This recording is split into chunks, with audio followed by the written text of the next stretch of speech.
haïtiens sont conviés le 5 juillet de chaque année à renouveler sa fraternelle amitié au peuple vénézuélien.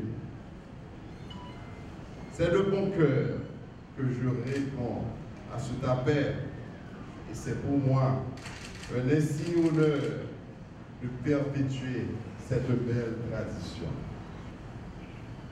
Ma présence à cette cérémonie aujourd'hui est la manifestation de la solidarité du président de la République, son Excellence Jovenel Moïse, du gouvernement et du peuple haïtien envers le président de la République bolivarienne du Venezuela, son Excellence Nicolás Maduro, et le peuple frère vénézuélien. C'est aussi l'expression d'un vœu,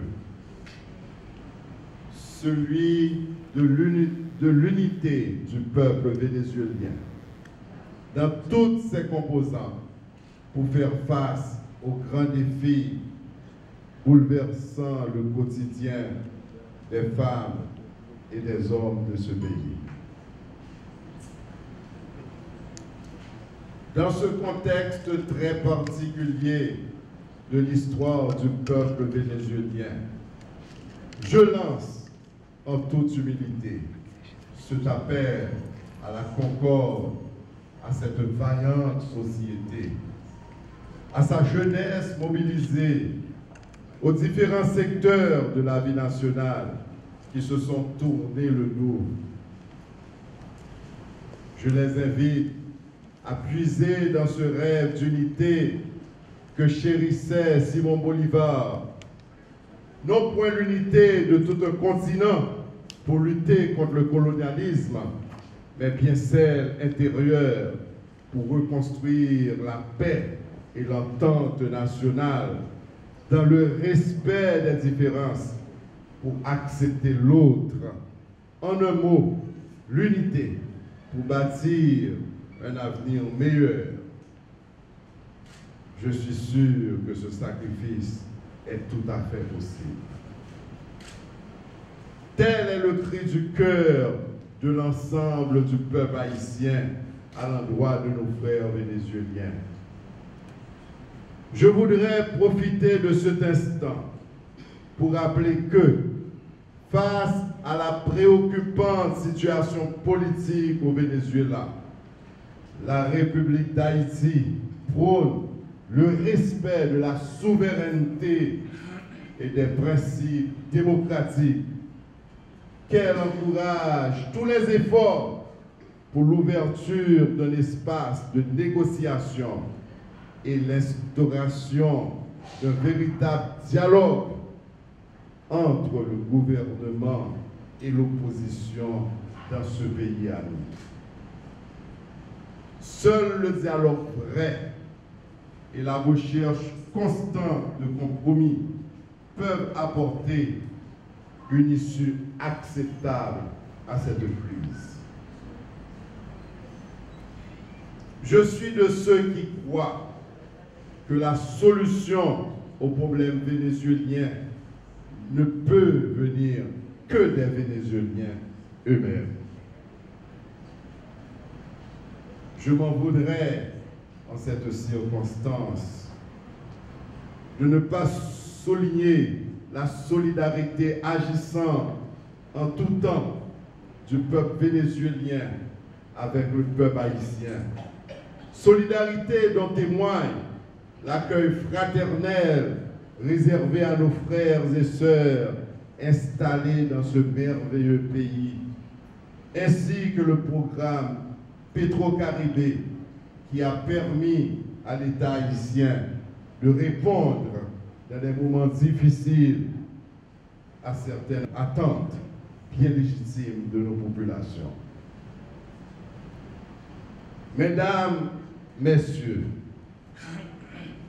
en cet instant solennel, il n'est pas inutile de rappeler que l'histoire des peuples haïtiens et vénézuélien fut marqué au début du 19e siècle par une fraternité d'âme en faveur de la liberté et de l'indépendance.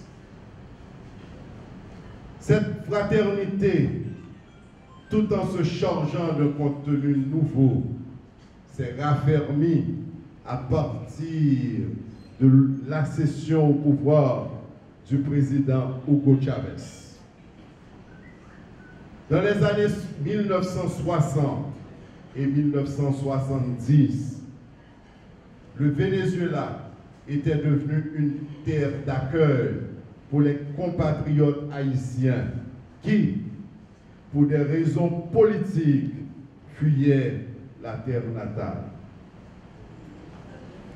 À l'immigration politique se sont substitués progressivement des flux d'origine économique liés à la dégradation dans un contexte de crise politique aiguë post-1986, des conditions de vie de certains de nos concitoyens forcés de chercher un lendemain meilleur.